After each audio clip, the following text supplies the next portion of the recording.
Hey guys, how are you? Well, what if Naruto was became Black Dragon got large harem with his sister in Dragon Ball Z Universe movie? Two blurs clashed against each other in a competition to dominate the other.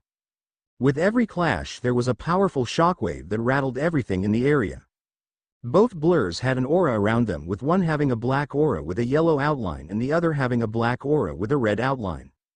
The two blurs continued to clash for a few more minutes before they stopped and just hovered in the air.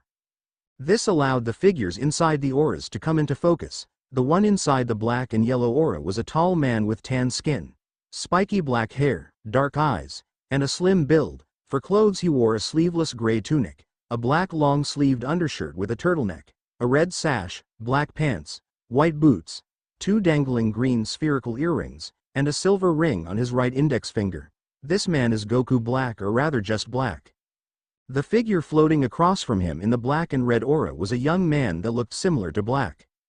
His skin was lightly tanned, he had deep purple eyes, black hair that spiked out in every direction, 3 whisker marks on each of his cheeks, and a lean but muscular build. For clothes he wore the same outfit as Black, with the only differences being that his tunic had the Uzumaki swirl over his heart in red and an infinity symbol on the back in gold.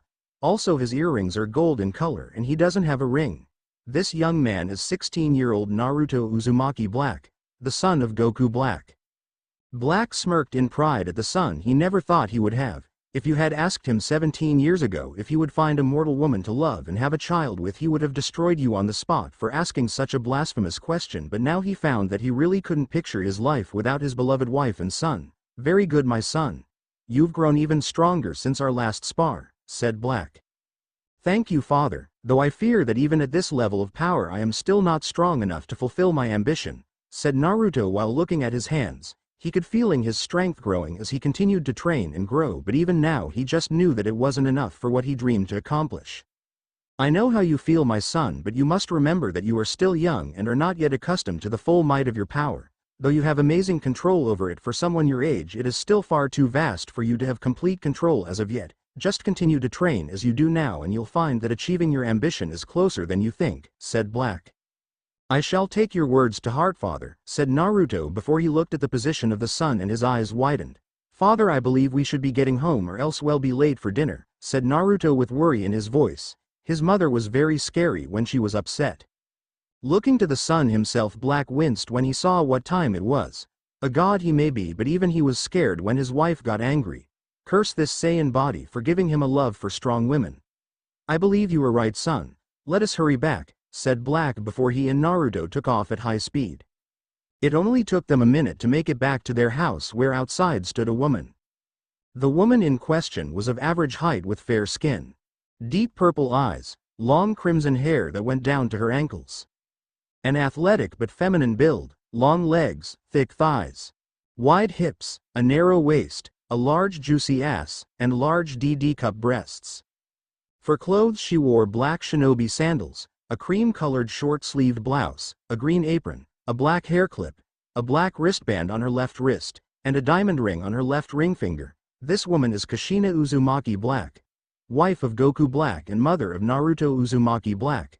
Well, aren't you too lucky? You made it just in time for dinner, said Kushina with a smirk when she noticed both her son and husband sigh in relief. She loved how well trained both of them were. Black smiled at Kushina as he thought about how they met. He had been in an intense fight with Son Goku, Vegeta and Trunks when all 4 of them launched an attack at once. This had caused 2 things to happen. First, he was gravely injured, and second, a rift in space and time had opened and sucked him in. But traveling through the rift with his injuries caused him so much pain that he actually blacked out. When he woke up, he found himself lying in a bed with bandages wrapped around his body. He could barely move without feeling incredible pain. Moments later, Kushina walked in and started tending to him. At first he was angry that a mere mortal like her would dare to touch a god, and he told her as such, but she just told him to shut up and focus on getting better. This only angered him more, so he told her that she would be the first one he would destroy. Kushina simply told him that he could do whatever he wanted after he was fully healed. After that first meeting, they kind of got set into a routine. She would come in to tend to him by changing his bandages or giving him food and drink, and he would glare at her and insult her. But no matter what he said, she seemed to ignore his words and continued to help him heal, as it seemed going through the rift had delayed his own healing abilities. It didn't take Black long to realize that he was in a whole other dimension from his own, simply because he couldn't sense any other gods, and he could sense that the energy inside of Kushina was similar to Ki but was mixed with something else. One day, after having his words ignored by Kushina once again, he snapped and told of his goal to wipe out all mortals in the universe and have a beautiful everlasting peace. He had expected her to finally lash out at him in anger, but instead she surprised him by saying that his plan might actually work. This surprised him because no mortal that ever heard of his plan thought it was a good idea. They simply thought of him as a monster, not that he cared what a lowly mortal thought of him. Kushina told him that she thought that he was delivering mercy to mortals because the gods had already cursed them with war. That had confused him a bit, so he asked her to explain. She told him that the elemental nations have seen nothing but war since the start of the recorded past. That the very ground of the elemental nations was practically soaked to the very core in blood because the people that walked the earth could never stop killing. Sure, there were times when wars and battles would stop, but those weren't really peaceful times. It was just that all the countries had finally noticed that the number of people they had to fight their wars was dropping, so they stopped fighting for a time just so they could rebuild their numbers and then fight some more. Everything Black was learning was only fueling his will to complete his Zero Mortals plan, but something did catch his attention, as apparently Kushina's clan, the Uzumaki, from the very beginning never participated in any of the wars. Sure, they practiced self-defense in case a time ever came when they were attacked, but they never outright sought out conflict. They were content to live peacefully on their island. The other countries were cautious of the Uzumaki clan because it was well known they were powerful, but they continued to leave the Uzumaki alone simply because they never caused or got involved in conflict. It wasn't until Mito Uzumaki married a man named Hashirama Senju and started the village of Konoha while declaring Uzu and Konoha allies. This in turn caused the other countries to believe that Uzu really was a threat, so 3 of the 5 great villages formed an alliance and together destroyed Uzu while the few survivors scattered to the winds. Black stayed silent for a week after what he had learned about this world, and once he was well enough he used the time ring to travel back in time and see if Kushina's story checked out. He was shocked to find that her words were true, and for the first time in his life he felt sympathy for mortals. The Uzumaki were a people that were something that he didn't usually see in mortals. They were content, they were happy on their island and didn't care about expanding their territory or anything like that. To Black, this was how all mortals should be instead of the greedy and arrogant pieces of filth he had come to know. He then remembered that Kushina said that the Uzumaki had a strong life force that allowed them to live much longer than other mortals. To Black, this proved that the Uzumaki were blessed by this world's gods, as they clearly wanted the Uzumaki around more than the other mortals. Black then looked further into the past and at the actions of mortals, and he found that there were indeed others besides the Uzumaki that were actually worthy of praise. Seeing this, he decided to change his plan and simply get rid of the mortals that weren't worthy of existing. Later he apologized to Kushina for his words. It took a while for Kushina to forgive him because while she may have ignored him, she still didn't appreciate his words. He told Kushina of his latest plan, and once again she agreed with him, saying that now that his eyes could see the truly innocent, he could bring true peace to this world. Black planned to do just that, but once he fully recovered he found that he didn't want to leave Kushina. Later down the line he and Kushina were married and had their son Naruto. Black was brought out of his thoughts when he felt a hand on his shoulder. "Honey, are you okay?" asked Kushina. "Yes, I am fine, darling. Just a little lost in my thoughts," said Black with a small smile. While he still hated most mortals, he now understood that not all of them were evil. "Well then, come inside. The others and I have gone through a lot to make sure you and Naru-chan have a lot of yummy food to eat, and I don't want it to get cold," said Kushina as started walking towards the little house, followed by Naruto with Black quickly following them. Inside the little house, Naruto and Black were met by 2 other women. The first was a beautiful woman with light blue skin. Long white hair, with the left side being longer than the other and hanging in front of her chest. Pointed ears, purple eyes, a curvaceous and slender build.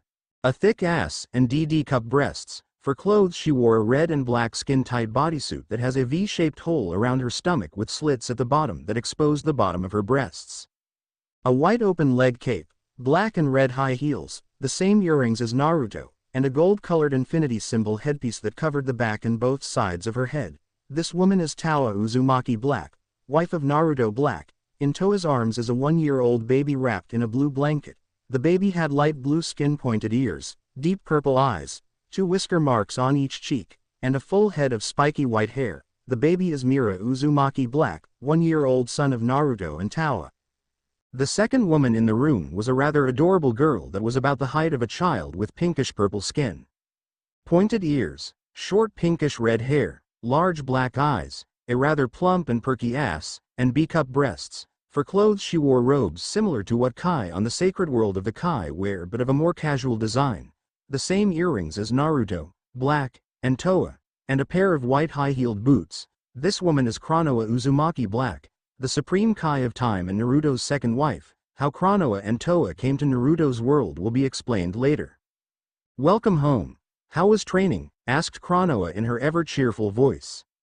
"Training was fruitful, as father says. I have grown stronger and I am glad to be home, dear," said Naruto as he gave his child-sized wife a hug and then kissed her deeply on the lips. Konoha didn't hesitate to return the kiss and moaned as their tongues battled each other. Once they broke apart, Naruto went over to Toa and kissed her the same way. When they broke apart, he kissed his son's forehead, causing him to giggle a bit. "So my lovely wives, how was your day while I was out training?" asked Naruto. "It was great, Kushina, Toa, and I made lots of yummy food," cheered Konoha. "The day was fine. I managed to come up with a few new experiments I've been meaning to try out, but Mira-kun did miss his daddy while you were away," said Toa in her natural silky and seductive voice. "I see. Well, I am glad you all had a pleasant day. Just allow me to wash up and I'll take Mira-kun for the rest of the day and we can have dinner," said Naruto with a strained smile on his face. He loved Konoha dearly, but her cooking was like a form of torture, though it did also make for good training, because if his wife's cooking didn't kill you then nothing can.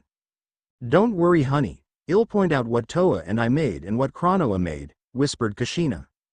"Thank you, darling," Black whispered back. Black wasn't like his son, and after he tried Konoha's food the first time, he avoided it ever since. Later, everyone was sitting at the dinner table having dinner. Naruto was holding his son in one arm while using his free hand to eat. Pretty much everyone but Konoha could see that Naruto was trying really hard not to break down and cry from eating Konoha's food. Even Mira could see that his father was in great pain.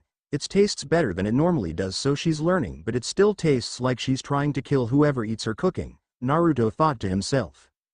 "So what do you think, sweetie? Pretty good, huh?" asked Konoha, excited to hear her husband's thoughts. "It's delicious as always, Konoha-chan. In fact, it's better than last time," said Naruto with a strained smile. "Son, this is the one area where you are stronger than I," Black thought to himself. "Poor Sochi," Kushina thought to herself. "I'll have to examine Naruto's body in order to make sure Konoha hasn't severely poisoned our husband," Toa thought to herself. "I knew you would love it. You should count yourself lucky that you married me, because now you can have my fantastic cooking all the time." Konoha cheered with a large smile. "Yes, I am incredibly lucky," said Naruto. Dinner for the family continued in a comfortable silence as they simply enjoyed being in each other's presence, though when all of the food was gone, Naruto having choked down all of Konoha's cooking, Kushina finally decided to bring something up. "I got a letter from Konoha today. It's the 2-week notice," said Kushina. Everyone became serious when they heard her say this, and Black clenched his fist in anger. "I know none of us wish to go to that village, but it is necessary for the plan," said Kushina. Naruto placed a hand on his stomach as he thought about his mother's plan. Black looked over at his son and frowned as he remembered the events that lead to this plan. When Naruto was about to be born, the 4th Hokage Minato Namikaze took Kushina to a secret location to have the baby. This was done because Kushina was the Jinchuriki, a person with a biju sealed in them. For the Kyuubi and the seal of a female Jinchuriki weakened during birth, Black wished to be the only other person there besides the doctor and nurse, but Minato insisted that he needed to be there in order to make sure Kushina's seal stayed stable. Moments after Naruto's birth, a man in a mask appeared out of nowhere and held Naruto hostage. This pissed Black off, as some filthy mortal had dared to touch his son.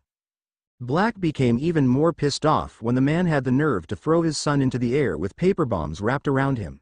Black quickly moved to get Naruto, while Minato quickly moved to get everyone else out of the blast range.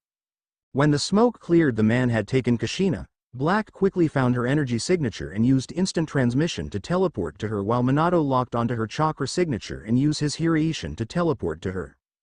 It was too late though, as the man had ripped the Kyuubi out of Kushina and sent it to attack the village. The man taunted them that they didn't have time to save the village and go after him before he ran off. Black felt more rage than he's ever felt before. This mortal not only had the audacity to taunt a god, but to touch and try to bring harm to the wife and child of a god as well. Black quickly got Kushina and Naruto somewhere safe before going after the foolish man that angered him so much, while Minato went to stop the Kyuubi. It didn't take Black long to find the man, as he had chosen to stay and watch the destruction he had caused, and when Black found him he kicked that mon's ass. It was a bit difficult at first, as the man had the ability to make himself intangible, and this ability also messed with Black's ability to sense him. Black soon figured out that while he couldn't harm the man when he was like that, the man couldn't attack when he was intangible, so Black simply waited for the man to attack and then quickly moved to attack the man himself. When Black was about to deliver the killing blow to the man, he stopped when he sensed Kushina's and Naruto's energy suddenly appear next to the Kyuubi. Leaving the broken man, Black teleported to Kushina just in time to stop the Kyuubi from impaling her with its claw. After that, Black was shocked to see Minato use the Reaper Death Seal in order to seal half of the Kyuubi into himself and the other half into Naruto. Once again Black became disgusted with mortals, as these mortals had the ability to summon their gods to do their dirty work. After the sealing, there was a council meeting with the clan heads and elders to discuss Naruto's situation. One of the elders, named Danzo, suggested that Naruto be trained right away in order to become the perfect weapon. Black would have killed him for his words if Kushina hadn't mentioned that the noise from his death would wake up Naruto. Kushina threw her weight around as Naruto's mother, the Uzumaki clan head, and the former Jinchuriki of the Kyuubi in order to get Minato to agree to let them leave the village in order to train Naruto. Minato agreed, but the family would have to bring Naruto back in order to become a ninja of the village with the rest of the clan heirs, which Kushina agreed to. Black wasn't happy about this, but then Kushina explained that this was so Naruto could grow up and destroy all the corruption in Konoha from the inside. He liked Kushina's idea, as from the inside Naruto could judge whether a mortal was worthy of living or not before killing them. Black was brought out of his memories by his son's voice. So in 2 weeks I take my first steps in purging this world of its corruption. Very well then, I shall train even harder to reach my goal of saving this world from itself and giving this world a true act of God that shall keep the peace, said Naruto with nothing but determination in his eyes.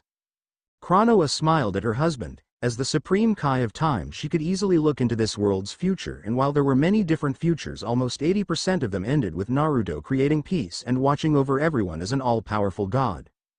I am fine with you training to reach your goal, Naru-chan, just remember not to train too hard. You still need to make time for your wives and little Mirakun, said Kushina. While at first she wasn't happy her son got married twice while still so young and gave her a grandchild so early, she quickly grew used to it and enjoyed spending time with her new daughters, and she often spoke of spoiling Mira as he got older.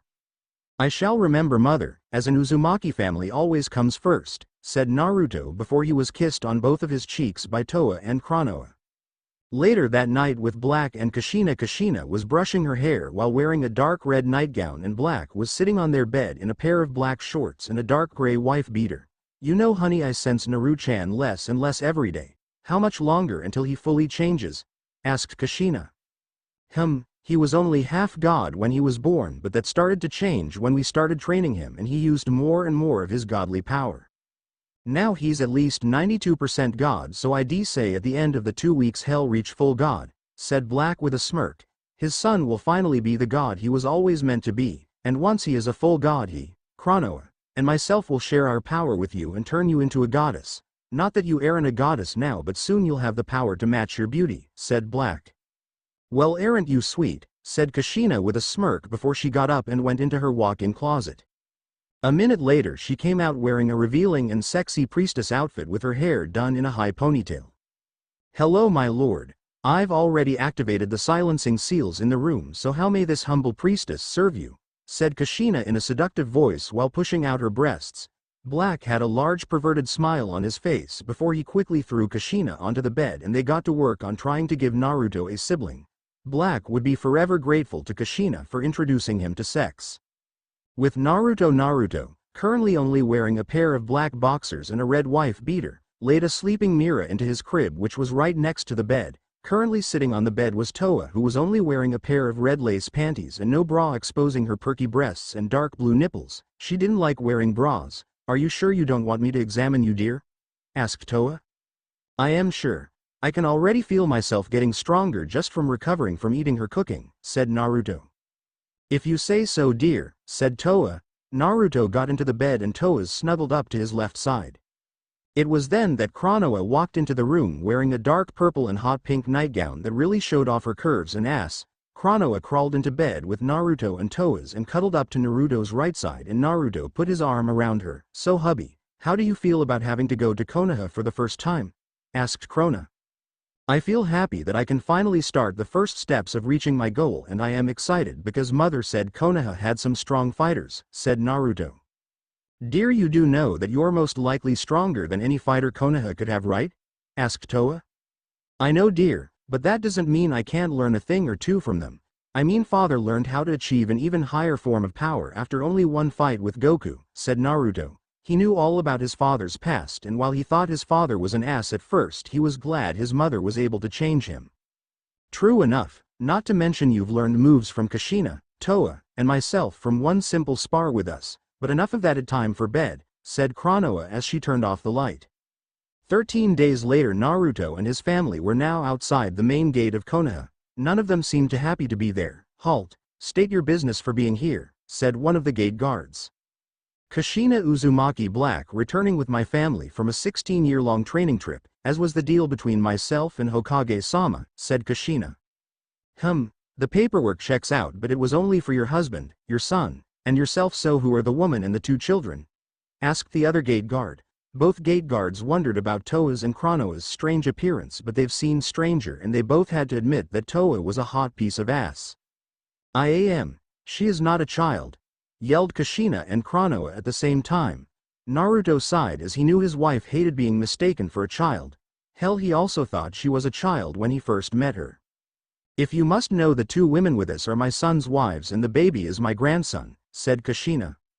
Oh, well then, please go on ahead, Kushina-sama. Hokage-sama will be glad you have finally returned to the village, said the first gate guard. I am sure he will, said Black. He really didn't like Minato. The man had an unhealthy obsession with Kushina. As they walked through the village toward the Hokage Tower, the family noticed a lot of people glaring at Naruto for some reason.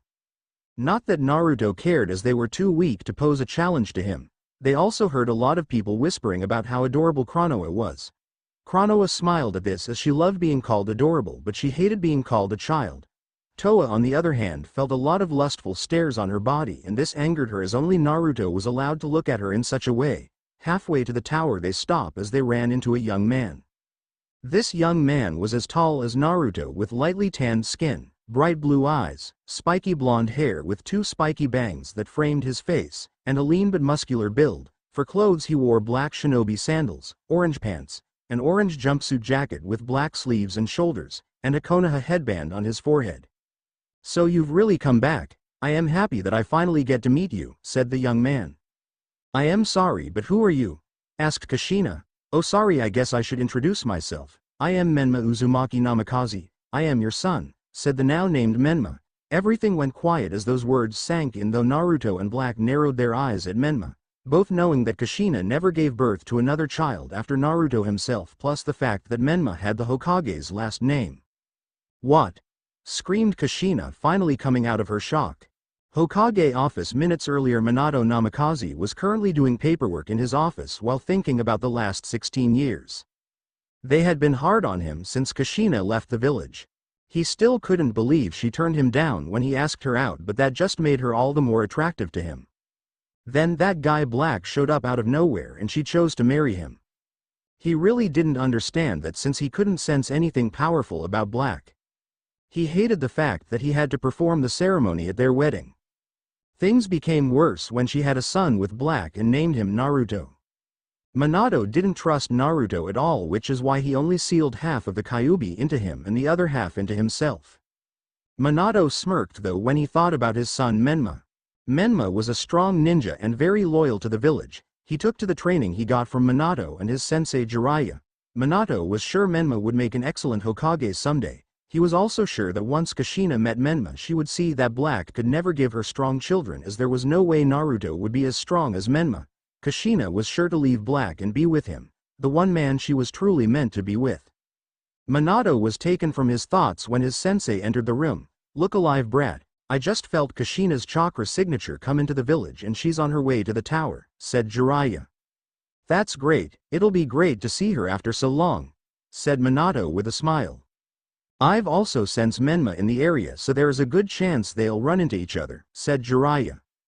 "Really, I wanted to be the one to introduce them, but I guess this is fine too. Do you think Kushina-chan will be mad when she finds out I used her eggs that she had frozen when we were younger in order to give birth to Menma?" asked Minato. "What?" came Kushina's cry before Jiraiya could answer Minato's question. "Well, you'll find out soon, brat," said Jiraiya. Jiraiya knew all about Minato's refusal to give up on Kushina. In fact, Jiraiya encouraged Minato not to give up. He never gave up on Tsunade, so why should Minato give up on Kushina? Well, everyone, that is Chapter 1 of New God, Naruto Black. One of the 4 stories that won the poll. I hope you enjoyed it.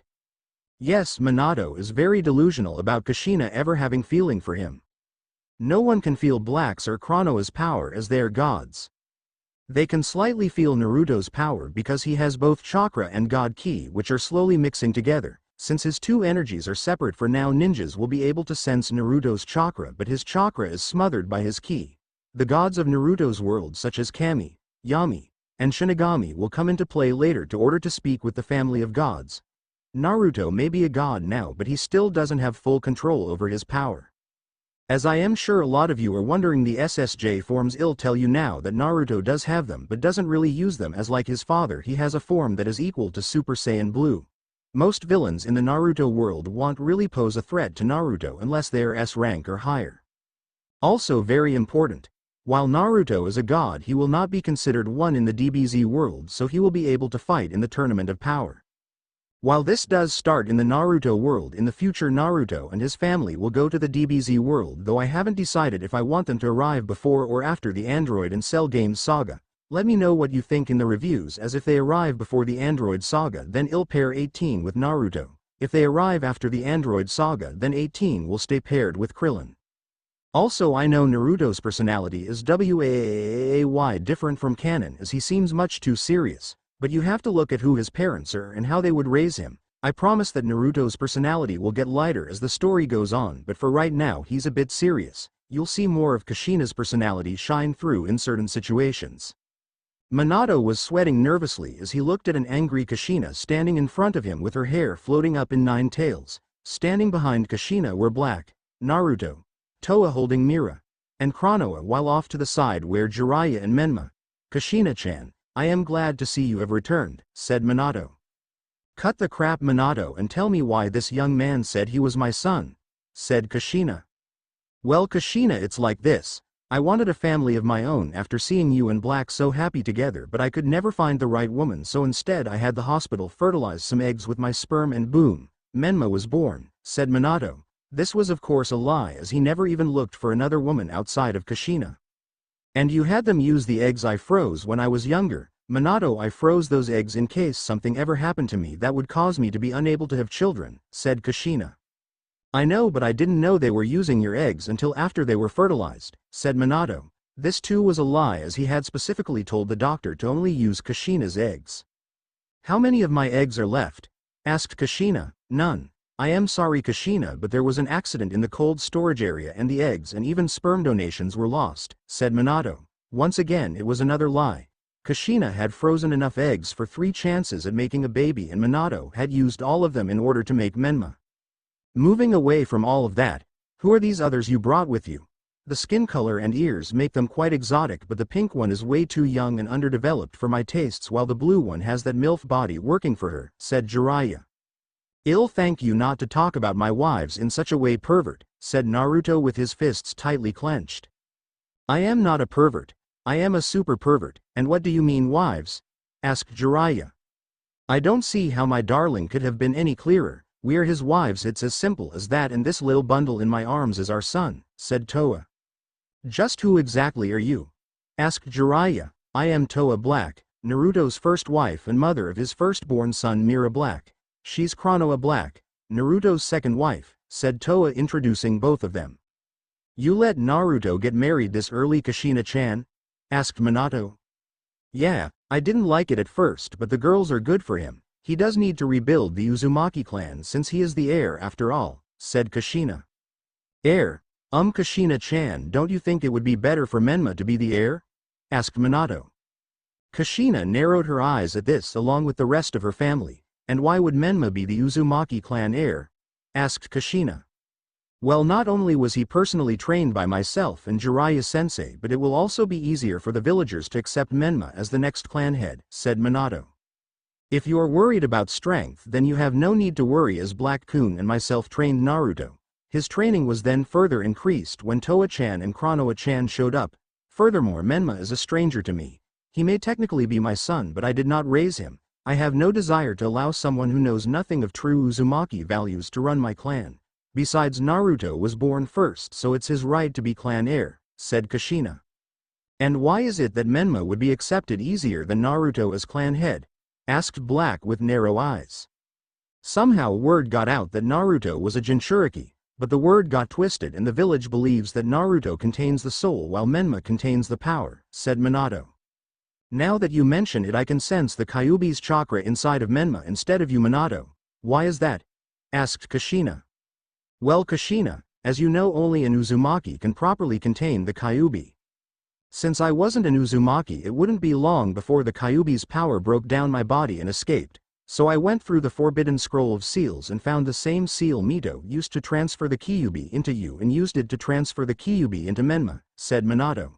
This was actually true, as Minato had once been pulled into the seal where Kyuubi gloated about how it would soon be free as Minato's body was not capable of containing it. I see. Regardless of this information, Naruto shall remain as Uzumaki clan heir, as I know for a fact that he carries the Uzumaki values and is more than strong enough to represent my clan. Now if you will excuse me, I'll be taking my family to the Uzumaki compound to settle down. Naruto-kun has a graduation exam tomorrow and needs his rest, said Kushina as she and her family turned to leave. Wait, what about me? Asked Menma, finally speaking up. I honestly don't know. You are technically my son since my blood runs through your veins, and family is very important to an Uzumaki, but it takes more than just blood to be family. I don't know you at all, so I would like to get to know you, Menma, to see if I can truly call you my son, said Kushina before she and her family left. Menma was not happy about the way things had gone. His father promised him that when his mother came back that she would accept him with open arms, shower him with love, and make him the Uzumaki clan heir. Sure, he was the Namikaze clan heir, but other than his father, the Namikaze was an unknown clan. The Uzumaki clan, on the other hand, was well known and its name carried much more weight behind it, which is why he wanted to be its heir, but since his mother was the current clan head, only she could make him heir. Menma didn't like that what should have been his was given to his weakling of a half-brother. He could barely sense anything from Naruto at all, and yet his mother seemed so sure that he was strong enough to be the heir. Menma was about to voice his complaints, but Minato beat him to it.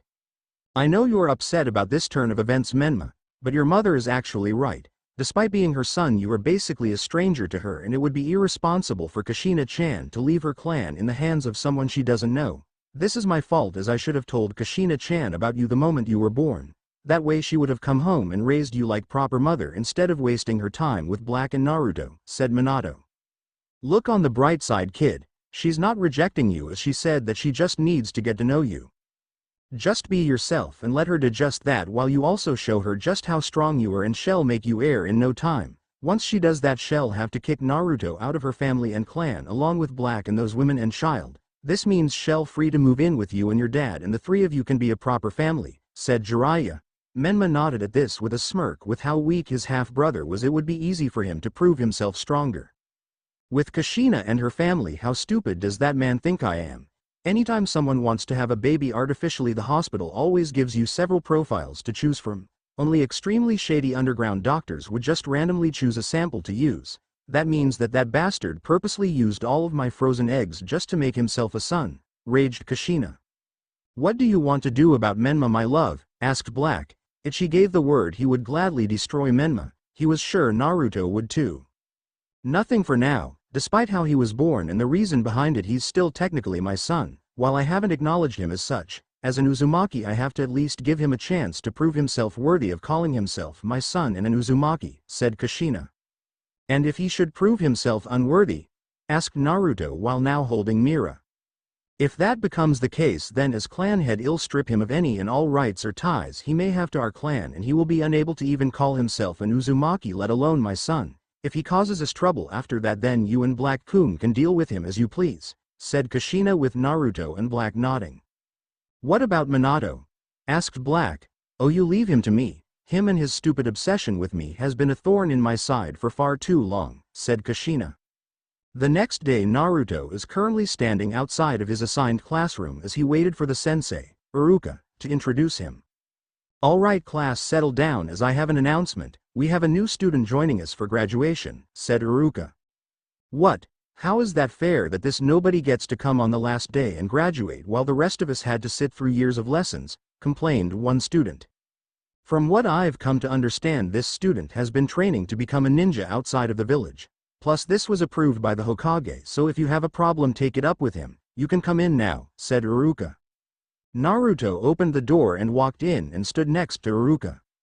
Looking over the classroom, Naruto wasn't shocked at all to find that he could take out most of the class with a simple ki blast. There were a few that at least had the potential to be at least noteworthy in the future, and finally there was a handful that would actually be a challenge for him in the future if they were properly trained. Something else Naruto noticed was that a lot of girls were blushing at him. Not that he cared, since he was already married and most of these weaklings didn't appeal to him. Would you mind introducing yourself to the class? Asked Iruka. Very well, my name is Naruto Black. I am the son of Goku Black and Kushina Uzumaki Black, said Naruto. This caught a lot of people's attention as Menma constantly talked about who his mom was. Does that mean you're Menma-kun's brother somehow? Asked a pink-haired girl. That remains to be seen, said Naruto. Well Naruto, why don't you take a seat next to Hinata so we can begin the tests? Hinata, please raise your hand so Naruto knows who you are, said Iruka as a girl shyly raised her hand. Naruto nodded to this and moved to the open seat next to Hinata. To Naruto, Hinata was a rather beautiful girl with healthy pale skin. Pale pupilless eyes with a hint of lavender, waist-length straight dark blue hair. A voluptuous body, long legs, wide hips, a narrow waist, a plump and toned ass, and easily E-cup breasts. For clothes she wore dark blue sandals, blue pants, a light blue short-sleeved shirt, and over that is a heavy lavender-colored coat with white fur cuffs. Naruto noticed that Hinata was one of the handful of people that could challenge him one day, but he also noticed that she seemed really shy and insecure with herself. After taking his seat, Naruto looked to her and noticed that she seemed to sink into herself under his gaze. Hello, I am Naruto Black, said Naruto. I am Hi Hinata H. Hyuga, stuttered Hinata with a bright blush on her face. She was so ashamed of herself for stuttering like that. It's nice to meet you, Hinata. Why do you seem so nervous? Asked Naruto. I said Hinata before someone came to her rescue. You'll have to excuse Hinata as she's really shy, even around people that she knows, so being around someone new makes her really nervous. I am her younger twin sister Hanabi, by the way, said Hanabi from the other side of Hinata. Hanabi looked much like her sister with healthy pale skin. Pale pupilless eyes. Long brown hair done in a low ponytail with a white ribbon along with two short strands of hair on either side of her face with pink ribbons.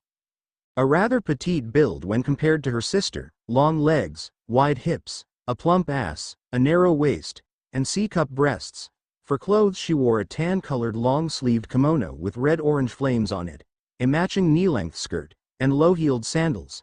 Hanabi was another person that could challenge Naruto if trained correctly. It's fine, but why is she so shy? Asked Naruto. You can blame our clan for that. They always berate her and call her weak simply because she doesn't like to hurt people, said Hanabi with irritation in her voice. I see. If it means anything, I can tell that Hinata isn't weak. In fact, she has a lot of potential to be very powerful, said Naruto. Why you are really think SSS so? Asked Hinata. I know so. While I was training with my parents, I learned to be able to sense just how strong my opponents are or can be, and I sense that there is a great deal of power locked away inside of you, said Naruto. See sis, I told you we're strong, said Hanabi before she turned to Naruto. How do we get this power out of her? Asked Hanabi. Well, from what you've told me, I can guess that this power is only locked away because of the years of emotional abuse she has suffered, causing her to unconsciously lock her own power away. It will take time and training, but it can be unlocked, said Naruto. Can you help her unlock this power? Asked Hanabi. Yes, I can, but I can also help you to unlock it as well, said Naruto. Me? Asked Hanabi. Yes, you also have a great deal of power locked away inside you and I wish to bring it out, said Naruto. And what do you want in return for this? Asked Hanabi with narrowed eyes. Simple, I want to fight with the both of you when you're strong enough, said Naruto with a smirk. A fight? Asked Hanabi. Yes, much like my father I enjoy fighting strong opponents. Once you and Hinata have mastered this power within you I want you to use it in an all-out spar against me, said Naruto. Hanabi thought about this for a few moments before nodded her head. Alright Naruto-san, it's a deal, said Hanabi. Wait Hanabi. I am not as sure about this, said Hinata. Don't worry sis, I promise that everything will be fine, said Hanabi. Oh okay, said Hinata, great, I'll let you know when to meet me for training, said Naruto. With that out of the way Iruka's white-haired assistant Mizuki started passing out the written test of the graduation exam. Naruto immediately noticed that his test had a genjutsu on it and with a small flare of his power he broke it. Sensing that it was Mizuki's chakra that made the genjutsu and not Iruka's, Naruto made sure to stare directly into Mizuki's eyes as he took the test. Naruto also made a mental note to destroy Mizuki later as he could sense the darkness and evil intent within the man. There was no light at all within him, so he was unworthy of living. Once the written test was over, Iruka had Mizuki take everyone outside for the kunai and shuriken throwing test while he graded the tests. During the kunai and shuriken test the civilians did below average and the clan children did above average, with a boy named Sasuke Uchiha and Menma having nearly perfect scores. When it was Naruto's turn he noticed that his kunai and shuriken were blunt and heavy. He also noticed Mizuki smirking at him out of the corner of his eye. Naruto rolled his eyes at this as the man was basically digging his own grave, but that continuing with the test Naruto threw his 10 kunai and 10 shuriken with so much force behind them that their weight and bluntness didn't matter as they all hit their target's dead center. Next up was the taijutsu portion of the graduation exam. Iruka finally joined them for this part of the test. It was explained that each student would fight either Iruka or Mizuki in a taijutsu-only match, and in order to pass you would either need to last 5 minutes or knock your opponent outside of the ring. Naruto watched everyone closely and was less than impressed by most of the group. Sure, once again Sasuke and Menma did well, but this was against people that weren't really trying to hurt them, which Naruto didn't understand. Hell, his own father had broken his arm once during a training session with the excuse that his enemies wouldn't be fighting with kid gloves on, and Naruto completely understood that. You can't teach people to be ninja and yet hold on them just because they're young, because most likely the enemy won't care. Black still got chewed out for hurting him that badly though. Hanabi did well also, and he noticed that her style seemed to be more for causing internal damage than external damage, and Hinata did well also, but he noticed she focused more on defending and dodged the attacks thrown at her rather than attacking herself. This showed Naruto that while skilled she didn't want to hurt people. That was going to be a problem he was going to have to fix. Now it was Naruto's turn and he was standing in the ring with his arms crossed over his chest and Mizuki standing in front of him. He could tell just from how tense Mizuki's muscles were that he wasn't going to hold back like he did for everyone else, and that was fine with Naruto as the man was too slow and too weak to actually hurt him. Iruka started the spar and Mizuki rushed in at full speed and threw a barrage of punches and kicks. Naruto dodged all of them with a bored look on his face and without moving from his spot. This lasted for a full minute before Naruto grew sick of Mizuki trying and failing to hit him, and with a simple backhand to the face he knocked Mizuki out of the ring and into the side of the building, with the upper half of his body going through the wall and the lower half sticking out of the wall and twitching for all to see. Holy shit, he just gave Mizuki-sensei the godly pimp hand, yelled a random student. Everyone was shocked by Naruto's show of strength. Hinata and Hanabi were amazed. And Sasuke and Menma were pissed. Sasuke was mad because some clanless nobody had so much power when only he deserved to have that kind of power. Menma was mad because he was supposed to be proving himself stronger than Naruto, and yet Naruto was proving to be stronger than him. After getting out of his shock, Iruka told everyone to take a break while he took Mizuki to the hospital. During the break Naruto sat with Hinata and Hanabi and talked with them in order to learn more about them. He found it great that the Hyuga clan focused on taijutsu, as that would make it much easier to teach them to use ki. When Iruka came back, he brought them all back inside so that they could do the final ninjutsu test. Naruto found this test to be a joke, as all they had to do was the substitution jutsu, the transformation jutsu, and the basic clone jutsu. In Naruto's opinion, anyone that graduated would be lucky to survive their first mission outside of the village. Naruto passed all of the tests with flying colors and wrapped his Konoha headband around his waist like a belt. Alright, congratulations to those of you who passed, and those who didn't, maybe next time. You have a 2-hour break before I come back to tell you your team placements, said Iruka. With that, most of the students went about talking with their friends while Naruto took Hinata and Hanabi to the roof of the school. Okay, before we start, there is something I need to address. Hinata, it's clear from what I saw during the tests that you have skill, but you don't want to hurt people. This is something that you'll have to overcome, as your refusal to hurt others could lead to serious consequences in the future, said Naruto. I understand, said Hinata. Good, then to start off I want you to attack me, said Naruto. Attack you, said Hinata. Yes, I just need to confirm something. Don't worry about hitting me or what it'll think, just do your best and everything will be fine, said Naruto with Hinata shakingly nodding. Okay, first close your eyes, take a deep breath, and relax your body, said Naruto. Hinata did as he said and closed her eyes, took a few deep breaths, relaxed her body. It took a couple of minutes, but soon she stopped shaking in nervousness and she felt calm with her mind clear. Good, Hinata, now drown out everything but the sound of my voice, said Naruto. Hinata's world seemed to become still as she did as he said. In her mind she was standing in a black void with nothing but Naruto's voice being heard. You're doing good, Hinata. Now I want you to feel the world around you. The feel of the wind blowing against your skin and the feel of the ground beneath your feet, said Naruto. Doing as he said, Hinata's dark world soon gained a white outline of everything around her. She could even see an outline of Naruto and Hanabi. Now take a stance. Don't think about it, just take a stance that feels comfortable, said Naruto. Hanabi watched as her older sister didn't respond verbally but did move into a stance that looked similar to the gentle fist but much more loose. She wasn't a fool. She had noticed long ago that the rigid form of the gentle fist wasn't for Hinata, as she needed something much more fluid. She guessed that even Hinata's body realized this. You're doing very well, Hinata. Now I need you to forget everything about using the traditional gentle fist style. Allow your body to guide you and show how it wants to fight. Don't fight against the current but let it flow and carry you to victory, said Naruto. He watched her for a minute before he sensed that she was finally in the right state of mind that he needed her to be in, as he could sense ki slightly build around her body. Great, now keep your eyes closed and attack me, said Naruto. Hanabi watched as her sister shot at Naruto faster than she had ever seen Hinata move before, while throwing multiple palm thrusts at Naruto. All of which Naruto dodged. She noticed that all of Hinata's attacks flowed flawlessly together.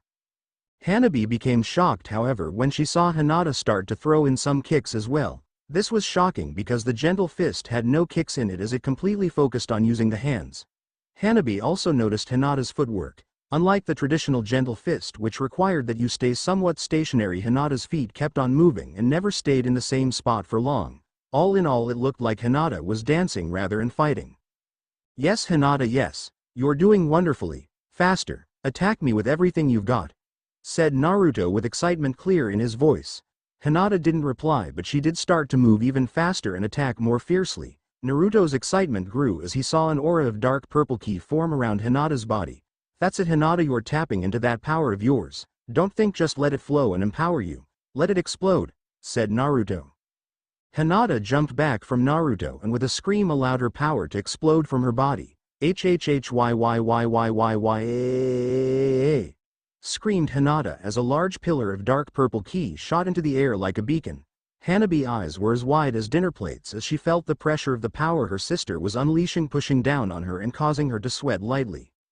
This isn't chakra, it's much too dense and heavy, plus chakra isn't supposed to be visible to the naked eye unless a jutsu requires it. Is this the power he said he saw in her, in us? Hanabi asked herself in thought. Hinata then did something really surprising. She spun her arms in a counterclockwise motion before bringing her hands together and cupping them at her side as a dark purple ball of light formed in between her hands. Naruto was surprised by this, as her stance reminded him of when he and his father would use the Kamehameha. He quickly braced himself for whatever it was that she was about to fire at him. Great lion roar, yelled Hinata as she thrusted her hands forward and fired a dark purple beam of energy that took the form of a roaring lion head. Naruto blocked the attack with his hands before throwing the attack up into the air where it safely dissipated. "Alright Hinata, that enough. Open your eyes and calm down," said Naruto. Doing as Naruto said, Hinata opened her eyes while taking deep breaths to calm herself. Once she did, she looked at her hands in shock as she could still feel the power she had just unlocked flowing through her body, and she couldn't believe that power was inside of her all this time. "Well done Hinata. Well done. I must say that while I expected much from you, what you showed me was well beyond my expectations and I am greatly impressed," said Naruto with a smirk. His praise caused Hinata to blush heavily, but she also smiled and stood a bit straighter. "It's my turn next, right?" asked Hanabi while still being in awe of what she had just seen. "Yes, do the same thing that Hinata did and then attack me, but make sure you don't use chakra," said Naruto. It didn't take nearly as long for Hanabi to get ready as it did Hinata, and she quickly moved to attack him. Just like with Hinata, he dodged all of her attacks while studying her. He quickly noticed that the traditional gentle fist worked a lot better for her than it did for Hinata. Soon Naruto dodged a palm thrust to his head but noticed that out of Hanabi's palm came a yellow ki blast. Hanabi's eyes quickly snapped open at this as she felt the power within her. "I did it, didn't I?" asked Hanabi as she looked at the hand she had fired the ki blast from.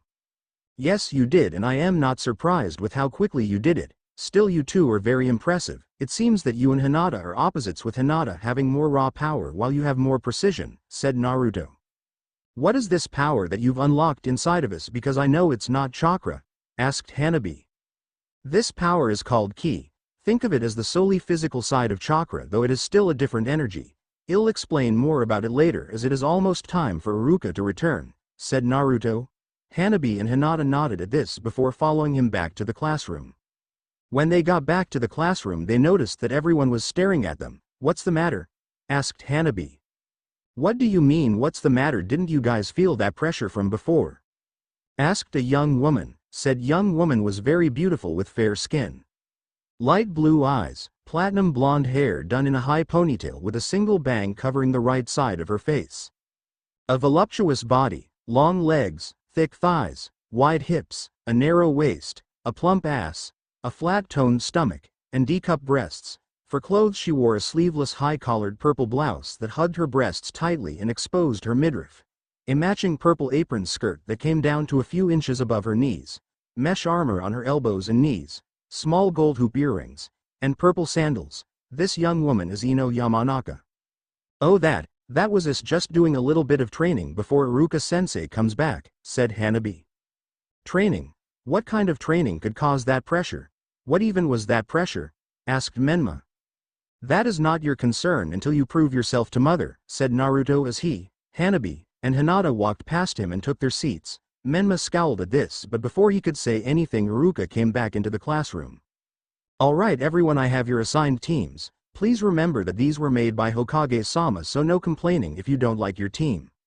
Now then, Team 1 is Team 7 will Sasuke Uchiha, Menma Namikaze, and Sakura Haruno, with your sensei being Kakashi Hitaki. Team 8 will be Kiba Inuzuka, Hinata Hyuga, and Shino Aburame, with your sensei being Kurenai Yuhi. Team 9 is still in circulation from last year, so Team 10 will be Ino Yamanaka, Shikamaru Nara, and Shoji Akamichi, with your sensei being Asuma Sarutobi. And finally Team 11 will be Naruto Black, Hanabi Hyuga, and Yakumo Kurama, with your sensei being Enko Midarashi," said Iruka before pausing for a few moments to let the information sink in. "Now your Jonin senseis should be here in a few minutes to pick you up, so use this time to get to know your new teammates," said Iruka. Naruto and Hanabi didn't move from their seats since they were already next to each other. They both then noticed a young woman walking towards them. She was rather cute with fair skin, light brown eyes, long brown hair that was straight on one side while being braided on the other, a slender build, wide hips, and C-cup breasts. For clothes she wore a pink kimono held closed by a pink sash, violet baggy pants, red mesh armor under her kimono and legs, and orange sandals. This is Yakumo Kurama, Naruto's and Hanabi's third teammate. "Hello. I am Yakumo Kurama and I guess we'll be teammates from now on," said Yakumo. "It's nice to meet you, Yakumo-san. I am Naruto Black and I am looking forward to working with you," said Naruto. He could feel a darkness inside of her, but it wasn't too bad. But two things that concerned him was that her darkness seemed to be centered around something, and the second thing was that her physical energy seemed to be restricted for some reason. "And I am Hanabi Hyuga. I also look forward to working with you," said Hanabi. It was then that Menma walked over and stood before them. He glanced at Naruto and Yakumo, but he mainly focused on Hanabi. "Hey Hanabi, it sucks that we weren't put on the same team so that we could hang out," said Menma. "Yeah, that is a real shame," said Hanabi in a voice that showed everyone but Menma that she really didn't care to be on his team. "Well, maybe since you're on a team with my brother we'll still be able to hang out," said Menma. It was no secret to anyone in the class that Menma had a thing for Hanabi due to how strong she was in her natural beauty. On the other hand, while Hanabi would admit that Menma was handsome but his attitude really turned her off, he was arrogant, self-centered, and could be quite annoying. What really bothered her about him though was that he once said that since Hinata was so shy and obviously weak, their clan should go ahead and make her the clan heiress and put Hinata in the branch family. It was only due to years of training that she didn't lose her temper and attack him right then and there. "Maybe, it all depends on what type of training schedule our sensei has," said Hanabi. "Well, in that case, what do you say we go on a date tonight?" asked Menma. "No thanks, I have other plans," lied Hanabi. She just refused to ever go on a date with him. Naruto saw that Hanabi was doing all she could to get out of doing anything with Menma, so he decided to help out, but he didn't like how he would have to do it. "Menma, you yourself don't have time for such a thing tonight as you need to spend time with mother," said Naruto. "Oh right, I had completely forgot about that," said Menma. At this the glass window broke and a smoke bomb went off in front of the class, getting everyone's attention. When the smoke cleared, there was a woman standing there with fair skin, pupilless brown eyes, purple hair done in a spiky fanned-out ponytail, a slender build, toned legs, wide hips, a juicy ass, a narrow waist, and D-cup breasts. For clothes she wore blue sandals, gray shin guards, an orange mini skirt, a mesh armor shirt that did nothing to hide her body, a long tan trench coat, a rope necklace with a snake fang pendant, a wristwatch on her left wrist, and her Konoha headband on her forehead. Behind her was a banner that said "The sexy and single Enko Mitarashi-sama is here." Alright brats, in case any of you can't read, I am the sexy and single Enko Mitarashi-sama and I am here for Team 11. Don't bother raising your hands to show me who you are, just meet me on the roof in 5 minutes or you'll be sorry, said Enko before jumping out the window again. Naruto, Hanabi, and Yakumo quickly made their way to the roof, where they found Enko leaning against the railing. "Alright, you three, take a seat so we can get introductions out of the way. I'll go first. My name is Enko Mitarashi. My likes are dango, sake, snakes, and my friends. My dislikes are traitors, those who take my dango, and my old sensei. My hobbies include torturing people at T&I, training, and hanging out with my friends. My dream for the future is to see you all become strong jonin and to kill my old sensei. Now you're up, Hyuga," said Enko. "My name is Hanabi Hyuga. I like my sister, Honeybuns, and my friends. I dislike the caged bird seal. Anyone that picks on or talks down to my sister, the elders of my clan, and those that make fun of my eyes. My hobbies include training, hanging out with my sister, and hanging out with my friends. My dream for the future is to be a strong kunoichi and to destroy the caged bird seal," said Hanabi. "Alright, good. You're next, Kurama," said Enko. "My name is Yakumo Kurama. My likes are painting, drawing, and genjutsu. My dislikes are kurenai yuhi, being locked away, my dark side that was created by my bloodline, and my weak body. My hobbies include painting and drawing. My dream for the future to prove everyone wrong about me and become a great kunoichi," said Yakumo. Great, and now it's before Enko could tell Naruto to start, he was suddenly tackled by a flying pink blur. Looking at Naruto, they saw him being hugged tightly by Konoha. They all wondered just who she was. "Konoha-chan, what are you doing here?" asked Naruto after sitting up. "I came to bring you lunch, honey. I know just how much you love my cooking," said Konoha with a large smile while holding up a packed lunch. "Oh, thank you, dear. I am sure this lunch you have made for me will be great," said Naruto with a strained smile. "Yes, you're so lucky to have such caring wife like me. Oh, and don't think that your parents, Toa, and I didn't feel those power surges earlier. Are you teaching people already?" asked Konoha. "Yeah, but they had a lot of potential and it's hard finding someone good to fight outside of our family," said Naruto. "I swear you, Kushina, and Black are just all about training and fighting. I honestly don't know what I am going to do with all of you," said Konoha. Naruto, What the hell is going on? Asked Anko. Oh right, sorry about that. This is my wife Chronoa-chan, and before you say anything, she is a grown woman. Chronoa-chan, this is my team Anko-sensei, Hanabi, and Yakumo, said Naruto. Hello, it's nice to meet you. I am actually Naruto-kun's second wife, said Chronoa. You're married? Asked Anko. You have 2 wives? Asked Hanabi and Yakumo at the same time. CRA, said Naruto, simply getting the 3 of them to nod their heads in understanding. Well honey, I'll see you at home when you're done with this. Have fun, said Chronoa before giving him a quick kiss on the lips, then flying off. Anko, Hanabi, and Yakumo stared in shock as they watched Chronoa fly away before they all turned to stare at Naruto. Well, my name is Naruto Black. My likes are training, my family, ramen, and fighting strong opponents. My dislikes are those who waste my time, bastards that only want to cause war and pain, and anyone that disrespects my family. My hobbies include training, fighting strong opponents, and spending time with my family. My goal for the future is to have a large family and bring peace to this world, said Naruto. Okay.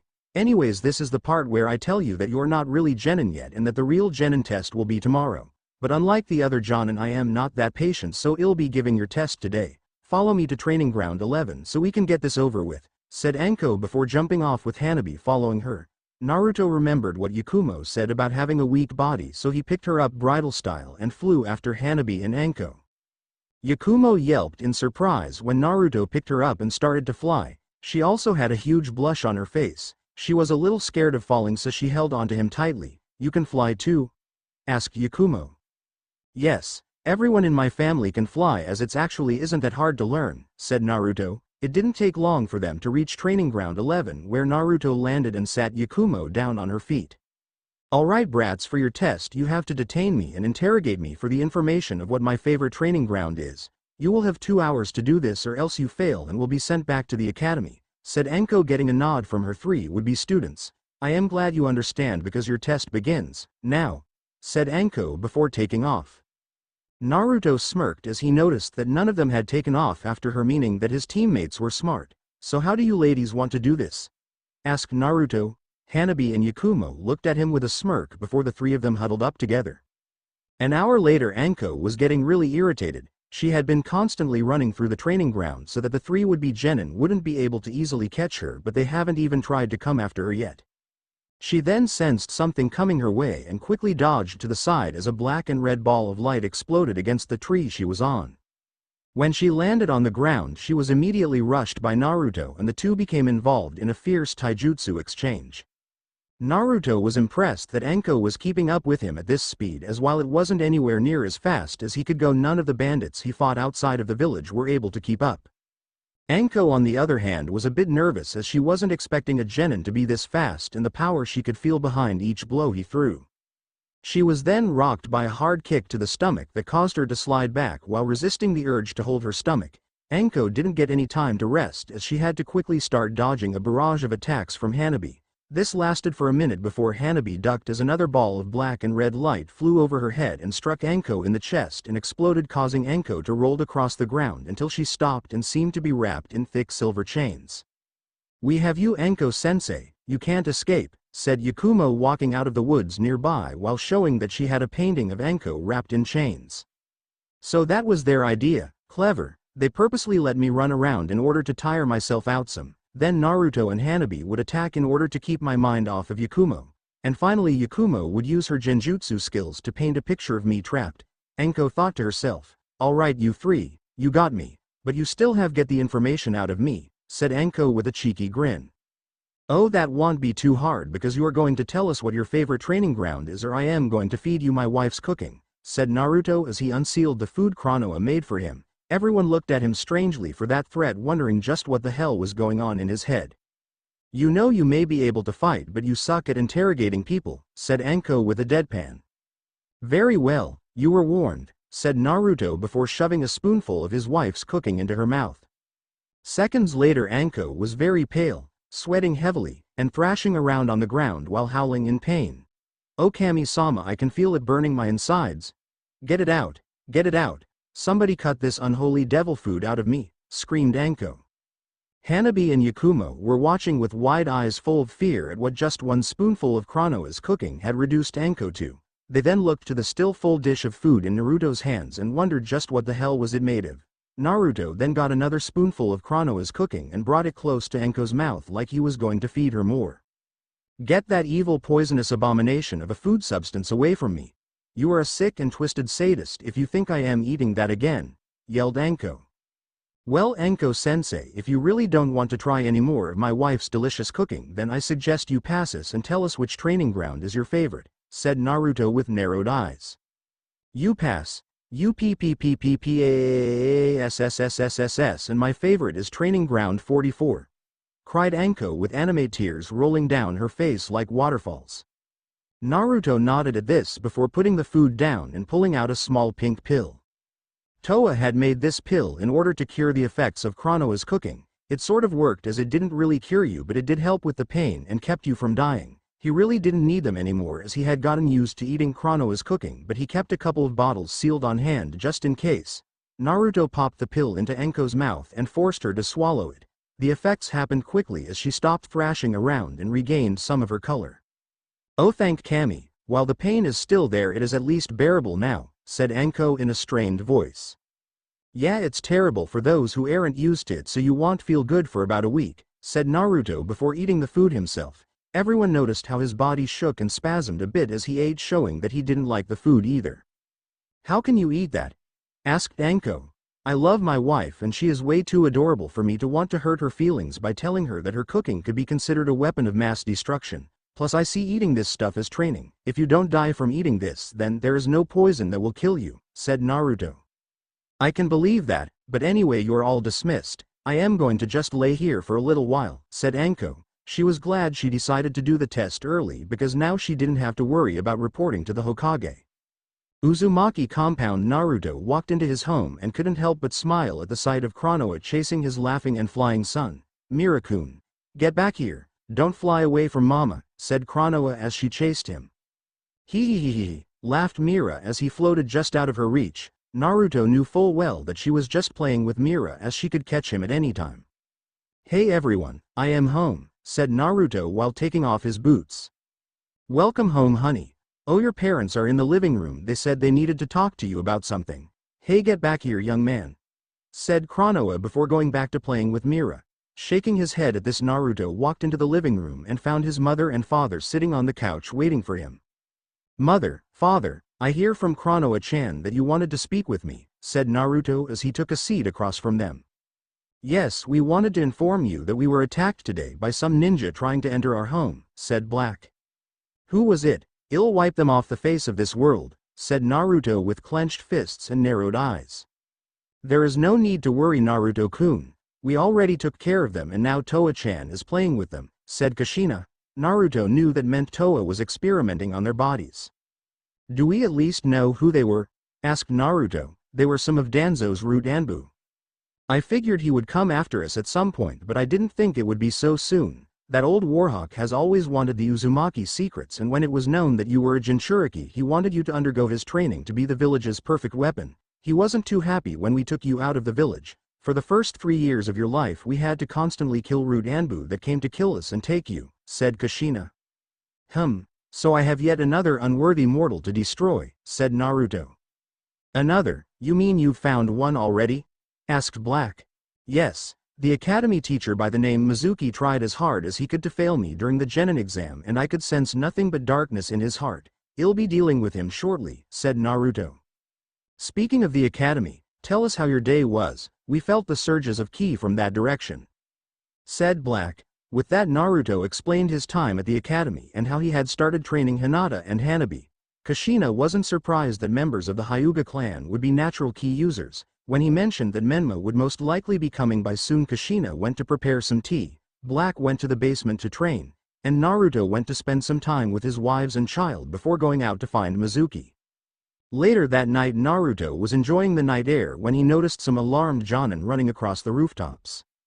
Following them without them noticing, he overheard them talking about how Mizuki had somehow managed to steal the forbidden scroll of seals and was fleeing the village. Naruto smirked as this was his chance to take out Mizuki without repercussions.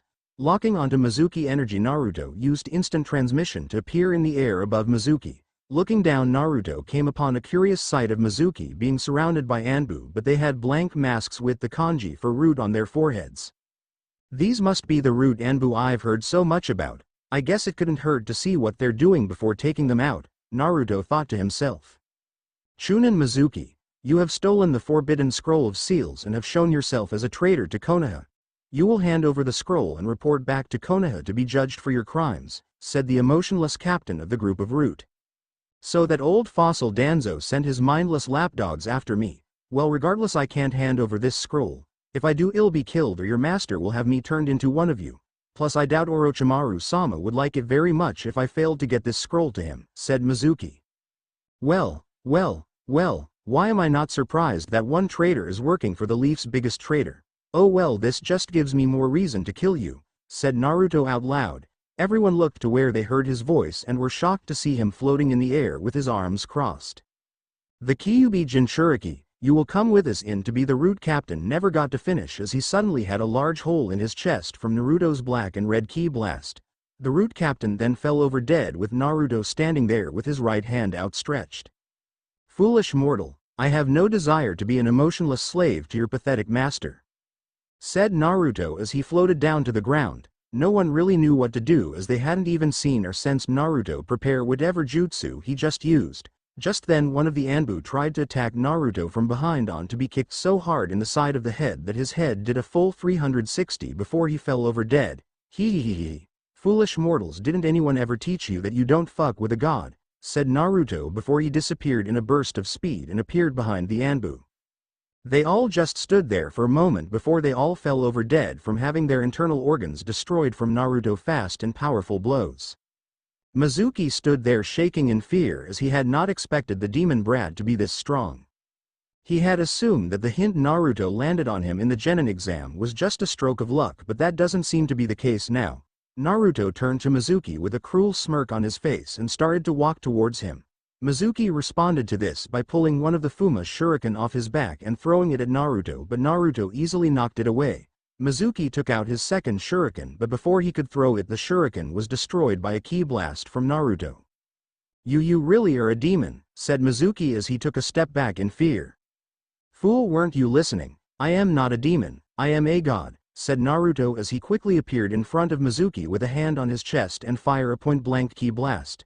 Mizuki didn't even get to scream before he died. A few moments later, Naruto found himself surrounded by the Hokage and his Anbu guard.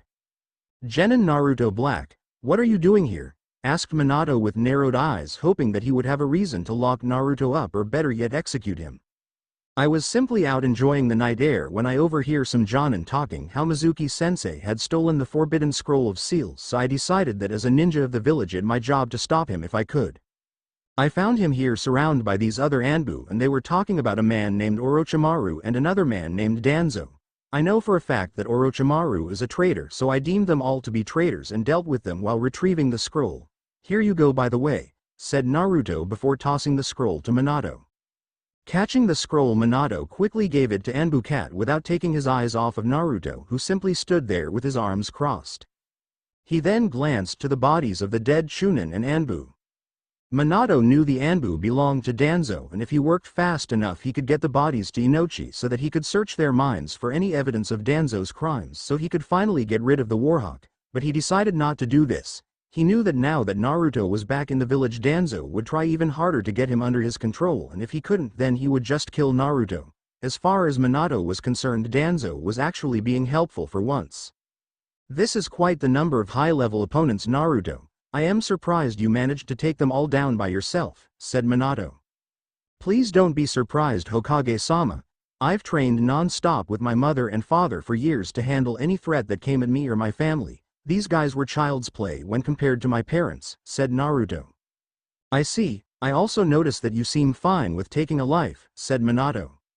My parents had me blooded a long time ago, couldn't have me freezing up on a mission after all, said Naruto. I understand. Well, you can go home now as my Anbu and I will handle things from here, said Minato. Naruto simply nodded at this before he floated into the air and flew home, shocking the hell out of Minato. He came to an answer of how Naruto did that. Manipulating wind chakra like that is not an easy thing to do because as far as I know only the Tsuchikage is able to do it. Kushina-chan clearly trained him well, thought Minato while not giving Black any credit. He came to an answer. No one said it was the right answer. Naruto was currently walking through the village while ignoring the glares he was getting and thinking about everything that has happened over the last 6 months. Starting with his team, they've all become close to the point that he introduced them to his family. Hanabi and Yakumo were a bit jealous of Toa's beauty and body, but his whole team found Mira adorable. Anko was just as interesting as he thought she would be, as she refused to do D-rank missions, so all they did was train and do C-rank or higher missions. He also found out that she wasn't liked very much in the village because of her old sensei and because of the curse mark on her neck.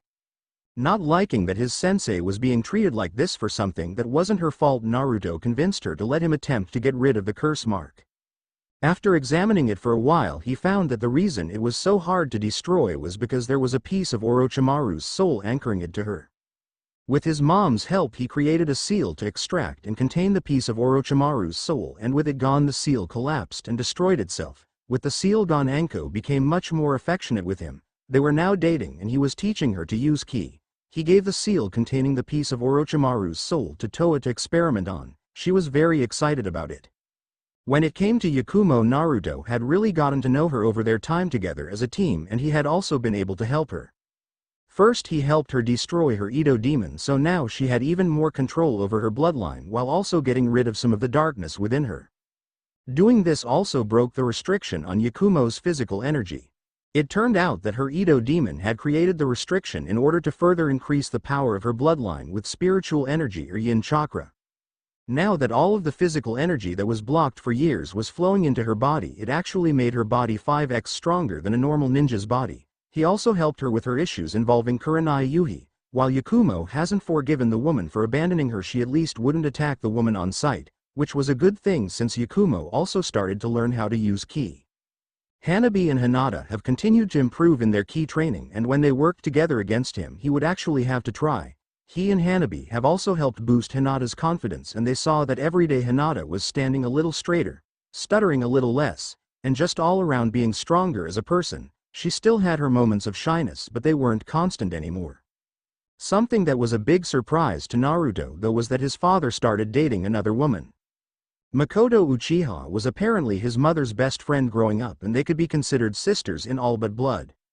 Makoto had gotten married to a man named Fugaku, but Kushina had never approved of him. Turns out his mother was right, as the man had planned a coup against Minato with some of the Uchiha clan.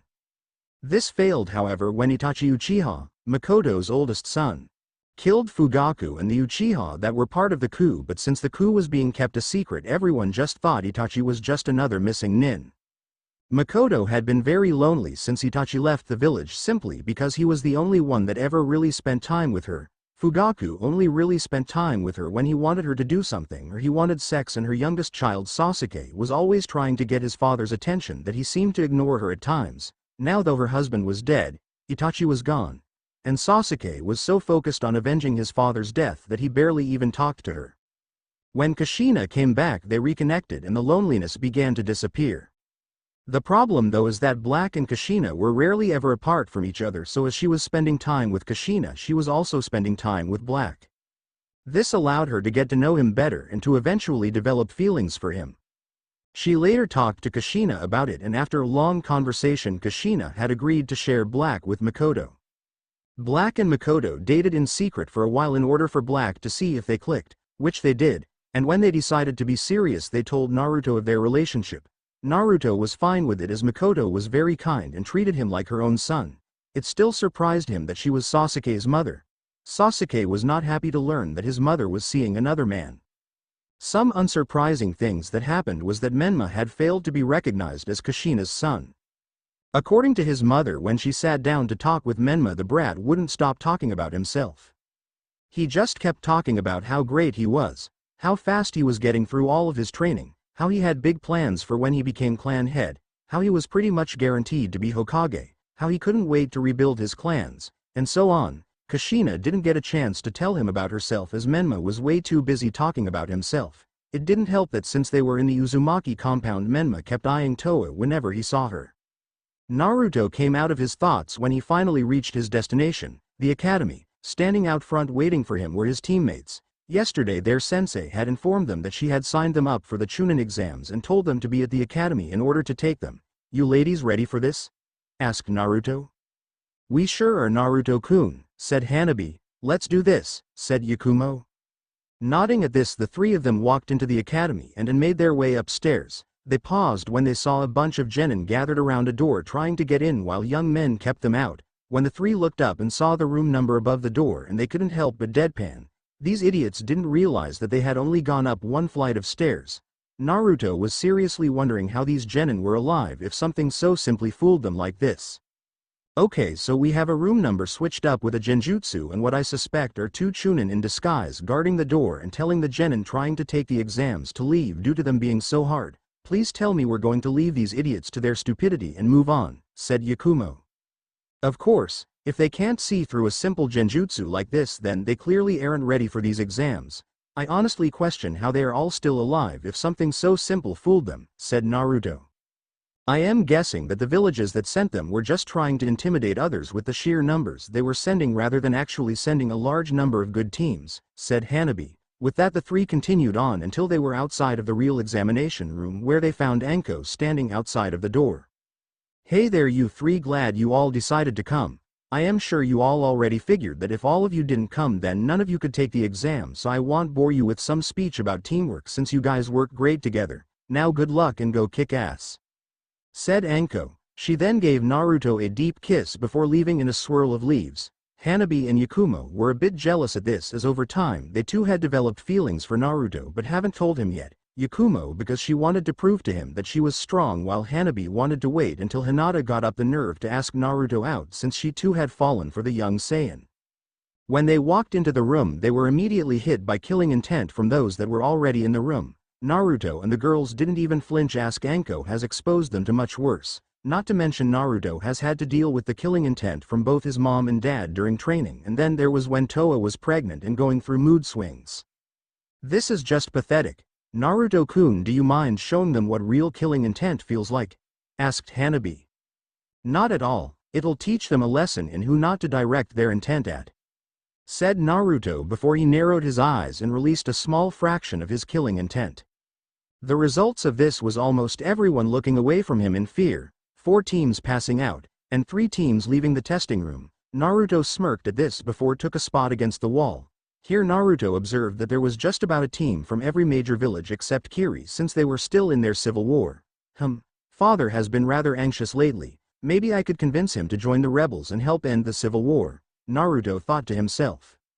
A few minutes later Naruto saw Menma and his team come into the room. Both he and Sasuke looking a little roughed up, and then Menma shouted something about beating everyone in the room.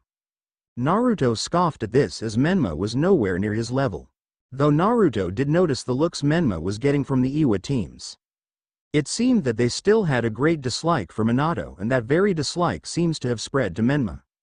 He stopped paying attention until some guy named Kabuto showed up and told he had information on everyone taking the exam. That really got Naruto's attention was when Kabuto said that he's taken the exam 7 times. Anyone who's taken the exam that many times and hasn't advanced in rank was suspicious. Using his enhanced senses from being a Jinchuriki and took in Kabuto's scent, he did not like what he smelled. "Give me everything you have on Rock Lee of Konoha, Gaara of the Sand, and Naruto Black," said Sasuke. "I want information on the blonde and red-headed girls on the Kumo team and the pink-eyed girl from Iwa," said Menma. "Wow, you guys are really hungry for information, but anyway here is what I've got. Rock Lee is a genin of Konoha with his teammates being Neji Hyuga and Tenten with his sensei being Might Guy. He has no talent in ninjutsu or genjutsu but has an extremely high skill level in taijutsu. He's completed 112D ranks and 20C ranks," said Kabuto reading from his card on Lee. Everyone was confused on how Lee was only good at taijutsu but then quickly dismissed it, while only a few people decided that Lee required keeping an eye on. Next we have Gaara of the Sand. He's a genin of Suna with his teammates being his older brother and sister, Kankuro and Tamari, with their sensei being Baki. He's been on 30D ranks, 29C ranks, and WoA-B rank. Some interesting information is that on every mission he's always come back without a scratch, said Kabuto. This information made almost everyone nervous, as the fact that could go on a B-rank mission and come out without a scratch was both impressive and frightening. Then we have Naruto Black, he a genin of Konoha, with his teammates being Hanabi Hyuga and Yakumo Kurama, with their sensei being Enko Midarashi. He's completed 0D ranks, 40 C ranks, and 3A ranks that started off as C ranks. This got everyone to look at Naruto in shock at the fact that he was on 3A rank missions. Though Sasuke and Menma clenched their fist and scowled as they knew that one of those missions came from him and his team having to help Team 7 in Wave. Naruto paid them no mind as he continued to lean against the wall with his arms crossed and his eyes closed. Well, it appeared like he wasn't paying them any mind while he was actually paying close attention to what was going on around him. He seems to specialize in ninjutsu and taijutsu, with him having a very high skill level in both. He also apparently has jutsu that don't require hand seals and even has a jutsu that lets him achieve flight, said Kabuto. Now everyone looked at Naruto with some caution, as being able to use ninjutsu without hand seals was a very rare thing that only the most highly trained ninja could do. Though the Iwa teams decided to really keep an eye on Naruto, since as far as they knew only their Kage Kuretsuchi had managed to achieve flight. Well, Kuretsuchi could hover as of right now. Now the blonde from Kumo is named Samui and her teammates are Karui and Omoi, with their sensei being Killer B. She has completed 40D ranks and 20C ranks. Like most Kumo ninja, she's good at lightning style and kenjutsu, but she is mostly known for her incredibly bust size and beauty, said Kabuto. At this everyone looked over to Samui and almost every guy's jaw dropped. She was a very beautiful and tall young woman with fair skin. Icy blue eyes, shoulder-length blonde hair cut in an asymmetrical bob. A curvaceous figure, long legs, wide hips, a narrow waist. A tight ass, and large perky E-cup breasts. For clothes she wore a gray low-cut top that showed off her sizable cleavage with a mesh shirt underneath, a black skirt that came down to her thighs, a modified Kumo flak jacket that only covered her stomach like a girdle, long kunoichi boots that stopped just under her knees, red arm guards, and a tanto sheath horizontally on her lower back. The guys were trying to keep from getting boners while the girls looked envious of her chest. The redhead from Kumo is named Karui and her teammates are Samui and Omoi, with their sensei being Killer B. She has completed 40D ranks and 20C ranks. Like most Kumo ninja, she's good at lightning style and kenjutsu, but she's also good at fire style. She is also well known for her short temper and fiery attitude, said Kabuto. Everyone looked to Karui and saw that she was also a beautiful woman with dark skin. Long spiky dark red hair, amber eyes, a slender build, nicely toned legs, thick thighs, wide hips, a plump and juicy ass, a narrow waist, a flat stomach, and B-cup breasts. For clothes she wore a long short-sleeved dress with frilly edges complete with a Kumo flak jacket, 2 simple yellow earrings, fishnet stockings, thigh-high boots with white soles, a white Kumo headband worn like bandana, and on her back was a longsword. And finally we have the pink-eyed girl from Iwa who is named Kuretsuchi, and she is the granddaughter of the current Tsuchikage. Her teammates are Suzumaki and Akatsuchi, with their sensei being Kitsuchi, Kuretsuchi's father. She has completed 82D ranks, 23C ranks, and 2B ranks. She apparently has great skill in taijutsu and ninjutsu. She's able to earth style, water style, fire style, and it's rumored that she can use lava style, said Kabuto. Now everyone looked at Kuretsuchi, who did not look happy at having her skill set revealed.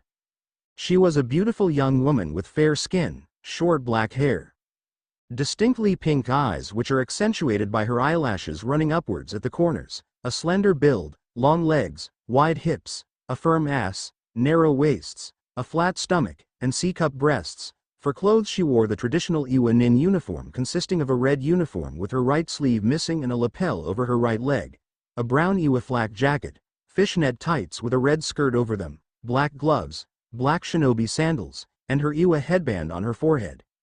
Naruto-kun, whispered Hanabi, I know, he has information that no genin should have, especially on genin who are taking the exams for the first time, not to mention that he smells way too much like snakes and death, said Naruto.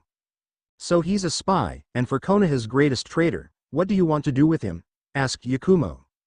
Nothing for now, acting at this moment will only cause a scene and us look incompetent at handling things quietly. So for now we wait, said Naruto. They then heard Kabuto talking about all the villages that sent teams to the exams. He was then attacked by the team from Otto when he insulted their village. They became interested when they saw the attack miss, but Kabuto still take damage. If I had to guess, I would say that he used sound waves to attack Kabuto. After all, you don't come from a place called the Hidden Sound Village without learning how to actually use sound as a weapon, Naruto thought to himself. Jonin Lounge. All the Jonin of the teams taking the exams were sitting in a special lounge in order to watch the first stage of the exams. Anko couldn't stop grinning as she saw Naruto intimidated everyone with just a fraction of his intent. She knew that if he used his full intent, there was the chance that everyone would have left rather than face him. It really turned her on when Naruto showed just how scary he could be. "That sure is one scary genin you have there, Anko," said Kakashi. Kakashi was a tall, lanky man with gravity-defying silver hair and dark eyes. For clothes he wore the standard Jonin attire with a mask that covered his neck and the lower half of his face, and he wore his headband slanted so that it covered his left eye. "Damn right, he and the girls are going to crush these exams," said Anko with a smirk. "Don't get too cocky, Anko. After all, I believe my team has a pretty good chance at going very far," said Kurenai. Kurenai is a very beautiful woman with fair skin.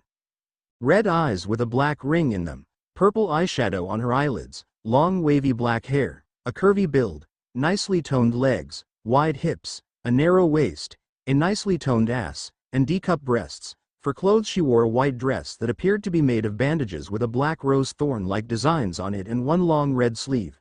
Bandages wrapped around her thighs and hands, her headband on her forehead, and black shinobi sandals. "I am not cocky, I am confident. My team is probably the strongest of the genin taking the exams. In fact, I'll tell all of you now, if your genin face Naruto-kun at any point during these exams, they should either flee or just give up because they won't win," said Anko with a large smirk. "What makes Naruto so special?" asked Asuma. Asuma was a tall man with tanned skin, dark eyes, black hair with a matching beard, and a strong build. For clothes he wore the standard Konoha Jonin outfit. His question the attention of all the Jonin as they waited for the answer, especially the Forjin Jonin as they'd like any information on what could be a future threat to their villages. Naruto is honestly just on a whole different level when compared to anyone else of genin rank, and when I think about it I understand why. He's not only trained by me but by Black and Kushina as well. My training is hard, but what those two do could be considered hell on earth. I honestly thought that they were trying to kill him, but Naruto seems to thrive under that kind of training, said Anko. Everyone let that information sink in before they went back to watching their genin. When Kabuto started giving out information, the senseis of the genin that the information was given on frown as some of their genin skillset was now known.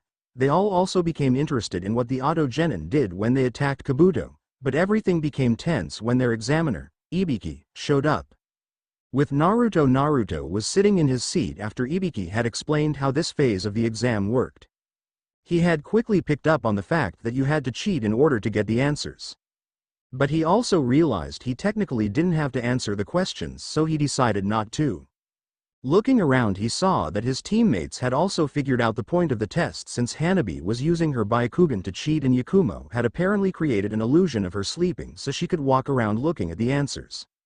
Naruto couldn't see what Yakumo was doing, but he could sense her. Soon it was time for the final question, and Ibiki gave everyone the choice of answering the question or quitting now. If they chose to quit, then they'd just try again next time, but if they chose to continue and got the question wrong, they would fail and not be able to ever take the exams again. This caused a good number of teams to quit as they didn't want to be genin forever. Naruto couldn't help but shake his head at how stupid people could be. Did they really believe that Ibiki had the authority to tell cages that their genin could never take the Chunin exams again? If they did, then that was just sad. After people finally stopped quitting, Ibiki explained that they had passed the first phase of the exams. As he was explaining things, he was interrupted by something crashing through the window, and in a puff of purple smoke a banner that showed saying Anko Mitarashi Future Black is here, taking everyone off guard. "Well, hello handsome, I am glad to see you made it," said Anko. Everyone turned to her voice and saw that Anko was sitting on Naruto's lap with her arms wrapped around his neck. A lot of the guys that got to see just how sexy Anko was felt a bit jealous of Naruto. "You're early, Anko," said Ibiki. Yeah, whatever. So Naruto-kun, what did you think of the first phase?" asked Anko while she traced circles on his chest and pressing her breasts against him.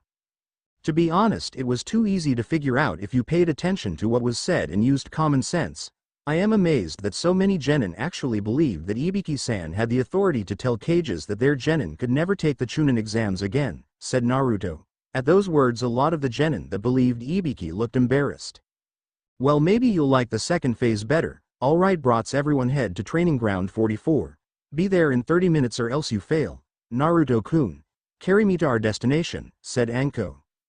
Very well Anko-chan, said Naruto before jumping out the window she had broken before with Hanabi and Yakumo following. It took a minute before everyone else followed. Training ground 44. Alright brats, welcome to training ground 44, my home away from home, also known as the Forest of Death. For the next phase you'll be spending 5 days in this very, very deadly forest, said Anko. 5 days, yelled Ino. What are we gonna do about food? Yelled Choji. Shut up brats, there's more, yelled Anko. Now as I was saying, before you go into the forest your teams will be given either an earth scroll or a heaven scroll. While in the forest you need to get the scroll you don't have from another team. If you haven't figured it out by now then I'll spell it out for you. Killing is allowed. In fact, I need you to sign these waivers saying that Konoha isn't responsible for your death should you die, said Anko as a stack of waivers were passed around. Oh, and also you are not allowed to open the scrolls or you will be disqualified, said Anko. Huh, is that all? This phase will be a breeze, boasted Menma. Menma then quickly found his left cheek getting cut by a thrown kunai. He then felt an arm wrap around his neck as Anko licked his blood. It's always tough guys like you that die first, said Anko. She then felt someone coming behind her and quickly turned and threw a punch that stopped just shy of the person's face. Even though the punch didn't connect with the person, a kunoichi from grass, the force behind the punch still caused a strong gust of wind, surprising everyone but her team. You know you should NT try to sneak up on someone like me. You might just end up dead, said Anko. Sorry, I was just trying to return your kunai, said the kunoichi while having her abnormally long tongue wrapped around said kunai.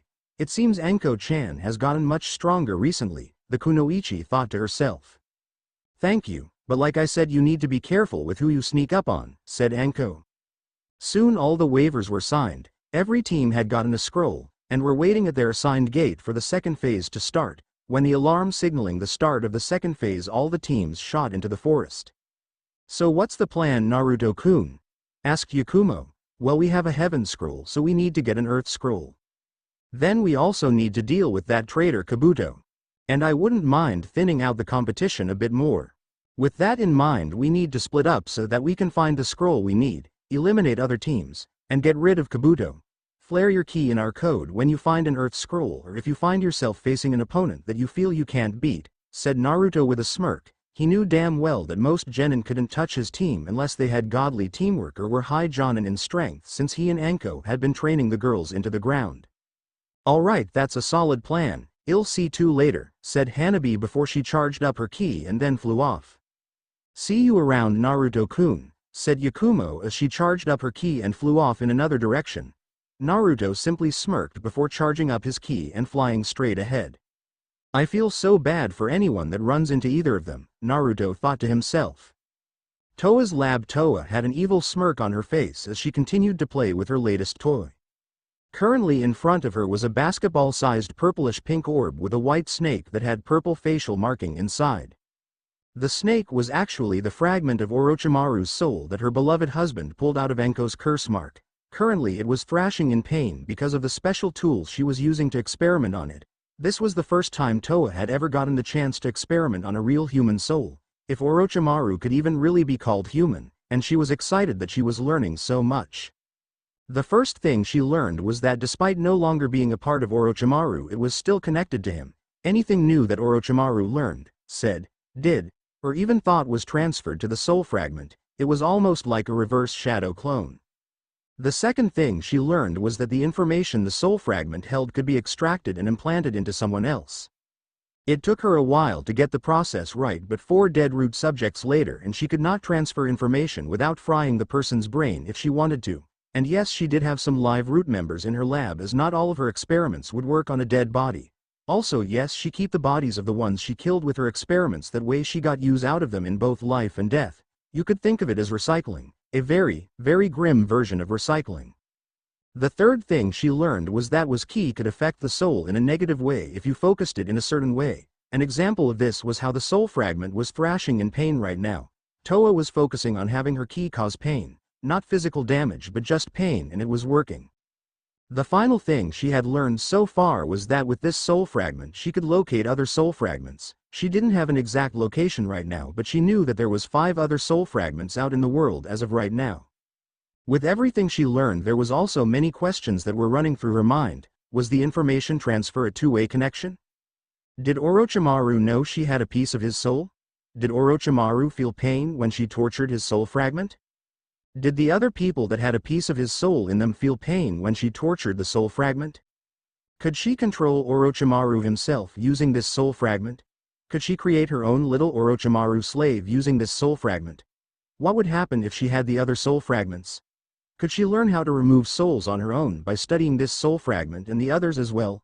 All of those questions and more ran through her mind as she continued to experiment and take notes on the soul fragment she had. He. Naruto has truly given me a wonderful gift in this soul fragment. The knowledge and research material this can provide me will do wonders for my other experiments. Oh Naruto, when I see you again I am going to fuck your brains out, said Toa to herself as she continued her work. Thanks for watching.